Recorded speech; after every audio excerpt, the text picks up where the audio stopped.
Bentrovati, questo appuntamento con Morsi di Sicilia è un po' speciale. Oggi non vi propongo una ricetta tipica, ma vi propongo una ricetta pazzesca.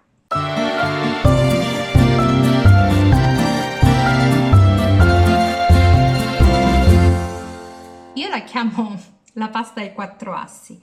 Ai quattro assi di Sicilia: gambero rosso di Mazara del Vallo, pomodoro ciliegino di Pachino, pistacchio verdissimo di Bronte e marsala secco di Marsala.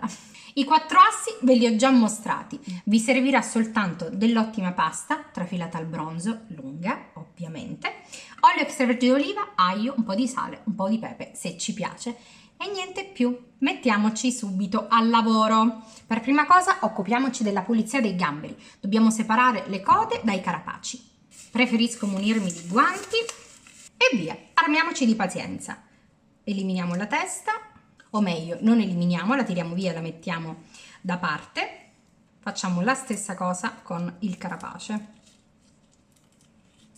Questi sono piccini, ho trovato questa dimensione in pescheria al mercato del pesce, ma vanno benissimo per quello che dobbiamo fare, perché li dovremmo poi tartarizzare. Molto importante in questa fase di pulizia andare ad eliminare l'intestino del gambero. Questo filo qui viene via molto facilmente. Una volta ottenuta la codina, la mettiamo da parte. Sebastiano è diventato bravissimo nella pulizia dei gamberi, ormai l'ho proprio, come si vuol dire, addestrato. Una settimana dopo, 3 telefonate, 2 arrivi di corriere, 4 attacchi di isteria canina dopo, i gamberi sono puliti.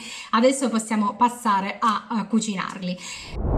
Un consiglio, anzi un master consiglio che vi do è quello di lavare sempre i carapaci dei gamberi quando intendete utilizzarli, gamberi anche gli scampi. Questo perché? Perché molto spesso vengono trattati con prodotti chimici per prevenire il fatto che anneriscano, quindi laviamoli molto bene sotto l'acqua corrente. Fatto questo passaggio, mettiamo momentaneamente da parte le code dei nostri gamberi e realizziamo un soffritto che sarà la base della nostra bisque, una bisque molto veloce, in realtà anche molto semplice.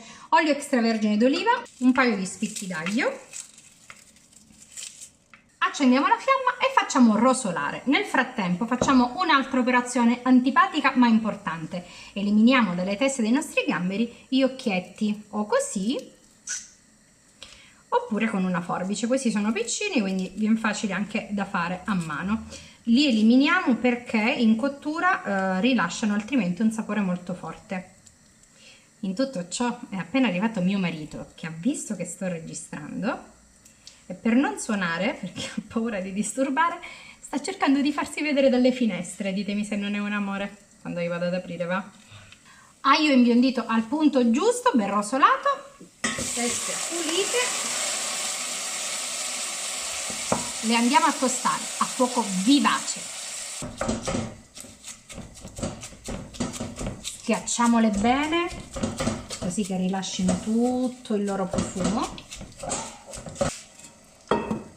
Mentre le va, possiamo già mettere su la pentola con l'acqua per bollire la pasta. Quando i gamberi avranno ben rosolato, andiamo a sfumare con un bel bicchiere di marsala secco, mi raccomando.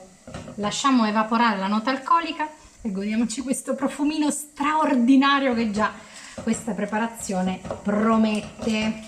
Evaporato l'alcol del marsala, andiamo a coprire, tutta la superficie dei gamberi con dell'acqua molto fredda o del ghiaccio se lo avete, che è anche meglio. A questo punto trasferisco la pentola in un fornello più piccolo e la porto a bollore. Dal momento del bollore la teniamo 15 minuti, non uno in più. Metto su un'altra padella con ancora un po' d'olio, nella quale andremo a cuocere i nostri pomodorini. A proposito, tagliamoli a metà. Questi sono pomodorini ciliegini di Pachino, che sono ancora belli sodi, un po' verdini se vogliamo, e questa è una cosa importante, proprio perché così facendo ci andremo a garantire una nota di acidità importante per questo piatto, proprio perché deve andare a bilanciare, a sostenere la dolcezza del gambero, del pistacchio e del marsala. L'acqua per la pasta va, anche i pomodorini pure. Passiamo adesso a tartarizzare le nostre code di gamberi. Le trasferiamo in un tagliere, coltellaccio e via. E voilà, la rimetto nella bowl. L'andrò ad utilizzare praticamente subito, quindi la condisco con sale, che mettiamo anche nei pomodori. Se per caso avviate la realizzazione della tartare un po' prima rispetto a tutto il resto, salatela all'ultimo, altrimenti il sale tira l'acqua via dai gamberi e non è buono. Aggiungiamo quindi un po' d'olio e del pepe e lasciamo insaporire per qualche minuto. Altro coltello, altro tagliere e tritiamo i pistacchi.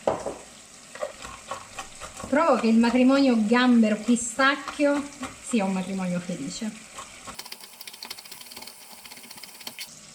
Il pistacchio ce l'abbiamo, la tartare pure, e abbiamo anche i pomodorini che sono belli così caramellati, lasciamoli integri. Piuttosto che andarci poi a risoltare la pasta quando ancora il pomodorino è in padella, io preferisco tirarli via e aggiungerli dopo.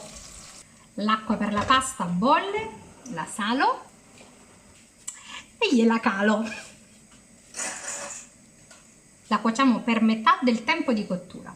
Pronto anche il nostro concentrato di teste di gamberi, lo possiamo filtrare. Trasferiamolo direttamente in padella. Accendiamo la fiamma e lo facciamo ridurre un po'.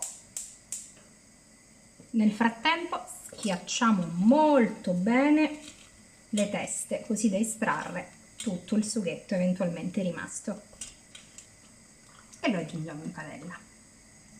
La pasta è a metà cottura, quindi trasferiamola in padella e finiamola di cuocere risoltandola nel brodo. Aggiungiamo un pizzico di sale, prima assaggiatela, perché vi ricordo che il brodo non l'avevamo salato, quindi un minimo ci vuole. Adesso la pasta cuocerà e si assorbirà l'acqua di cottura dei gamberi. Eccoci qua, ci siamo. La pasta è al dente al punto giusto, assembliamo gli ingredienti. Mettiamo un cucchiaio abbondante di tartare, io preferisco servirla cruda, qua prenderà solo appena calore. Aggiungiamo i pomodori, così, saltiamo il tutto allegramente, una macinata di pepe, una bella manciata di pistacchio in granella. Ma la cremosità, il profumo, mi credete se vi dico che si muore di profumo? Bel piattino da gourmand, bella porzione da anche no, e via. Sughetto, tartarina, facciamo una bella quenelle, la adagiamo sopra, finiamo con dell'altra granella di pistacchio e la mia pasta ai 4 assi di Sicilia è pronta. Non lo potete capire. Se non la provate, non lo potete capire. Ragazzi, questo piatto è veramente un poker d'assi. Provatelo.